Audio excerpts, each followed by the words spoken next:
So ito mga bossing, naghahangilid lang tayo. Ayan. Ayan, ito yung maisa natin. So may mga part dito na medyo maliit pa kasi affected ng ano sa distribution ng sun. So kapag hindi talaga masyadong nasisikatan ng araw, medyo maliit. So ganyan, no. So ito yung mga mga boss, yung nung time na inatake yon ang ating maisa ng army worm. Ayan, no. Buti na lang naagapan. So ito yun, mangilan lang. Sa dulo meron akong nakita pero isa lang.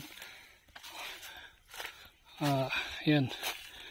Yun ang naging resulta ng maagap na pag ng tiyo ko. Yan.